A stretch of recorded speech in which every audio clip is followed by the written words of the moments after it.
we make it a point to avoid talking about guns anytime we're close to some national gun tragedy. Sure. Because people are driving by emotion rather than logic. Yep. But it's worth thinking about a little bit. One of the things that people are largely unaware of is that the CDC commissioned a study just a few years ago, and by a few I mean maybe 5 years ago, asking the question, how much defensive gun use is there? In other words, in how many instances per year does somebody use a gun to prevent what would either be violence upon them or even their death, right?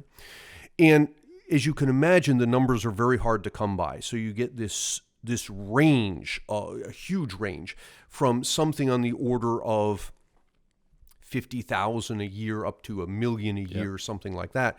But what's noteworthy is, in this study that the CDC commissioned, looks at a whole bunch of studies by people who have looked at this thing. Yeah. And it shows all the range of numbers.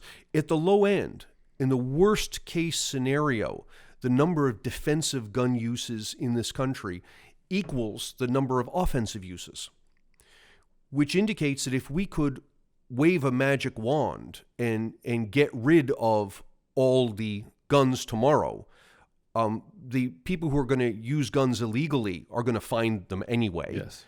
And all you've done is you've disarmed the people who would defend themselves. So at the end, you're no better off than you were before. That's in the worst case scenario. In the best case scenario, the number of defensive gun uses far outweighs to like 10 times the number of offensive uses.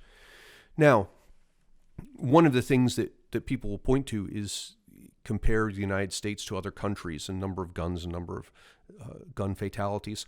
And you have to be very careful about these numbers. Firstly, if the numbers aren't on a per capita basis, they have no meaning. Sure. So, for example, yes, we have a lot of gun deaths in this country compared to, pick some other country, the UK. Okay, but we have a much larger population than the UK, so you would expect. Of course. So you have to look at the thing on a per capita basis. The other thing that you have to be very careful of is what matters isn't mass shootings. That is, it doesn't matter that 5 people were killed at once. If 5 people were killed, whether they were killed at once or in different places or over the course of a week, what I care is that 5 people were killed. Yeah. So mass shootings as opposed to shootings doesn't matter that much.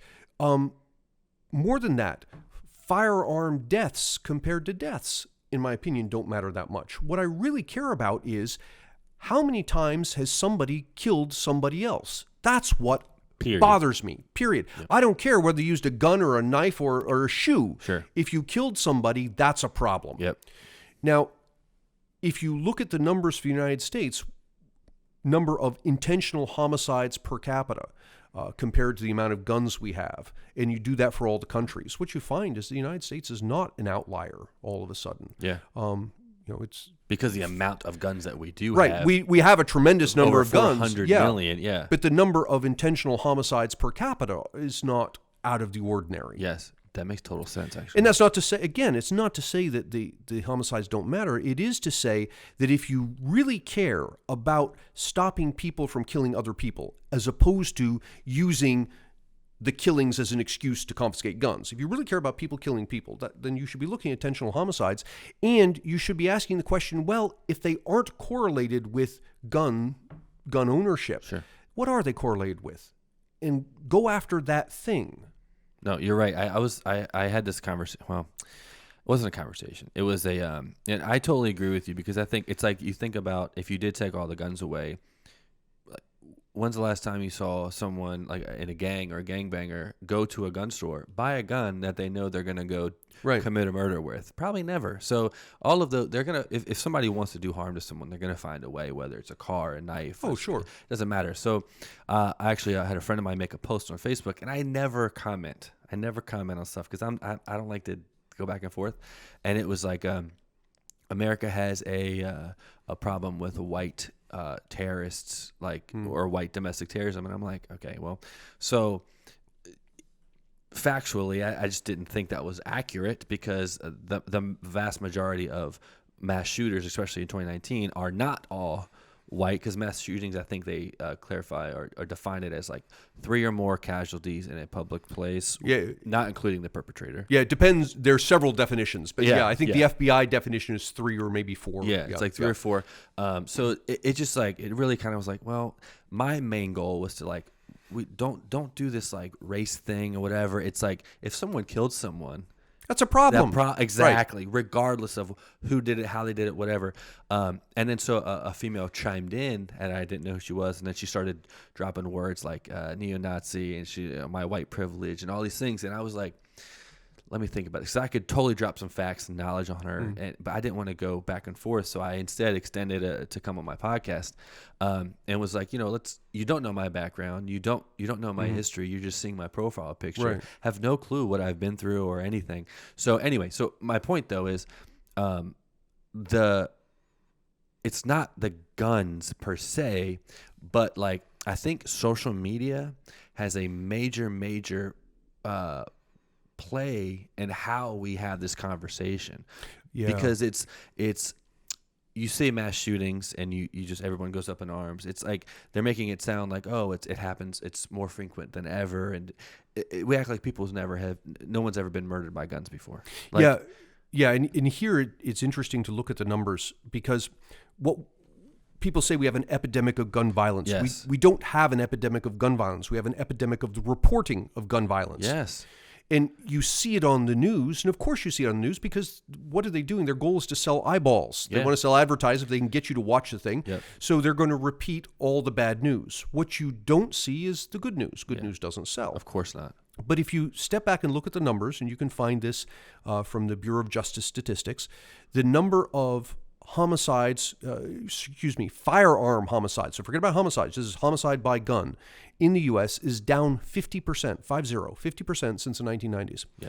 And further, the number of crimes committed with a gun, whether the person's killed or not, that's down 80%. Yes. So the gun crimes and gun violence are declining precipitously in this country. Are there exceptions? Sure, there are exceptions, but generally speaking, it's declining. And one of the problems we have, I think we have 2 problems. One problem is, I blame on the media, not just the social media, but the mainstream media, 100%. of refusing to speak clearly. So the media will say things like, we should ban assault weapons. Well, assault weapon has no definition. Yeah. So what you get immediately is 2 sides. The control people think that the pro-gun people are just splitting hairs, because we say, well, assault weapon, what does this mean? It's cosmetic, this and that. And so the pro-control people think that the pro-gun people are trying to obfuscate by not engaging. We're going to split hairs on definitions. But conversely, the pro-gun people think that the pro-control people want to ban everything. Yes. Because they're using terms that have no clear definition. That are so broad. And therefore, could be applied to anything. Exactly. That makes sense. And so I think the first step to having a fruitful conversation in this country about gun control is, let's all pledge to get the terms right. So semi-automatic has a particular meaning. Assault weapon doesn't have any meaning. There is an assault rifle that does have a meaning, right? Yes. So it takes a little bit of time, but I think with 10 minutes with Google, we can figure this out. Yeah. And so we can use the right terms and have a conversation. And I think the next step, once we can now communicate clearly, is that each side has to give the other the benefit of the doubt. Sure. That just because you like guns and I don't, it doesn't mean you're evil. It doesn't mean I'm evil. Yeah. It means we're concerned about something. And I think we can find middle ground. And one of the interesting places to find some middle ground, I think, is in the combination of mental illness and guns. I think probably everybody could agree that someone with a mental illness shouldn't own a gun.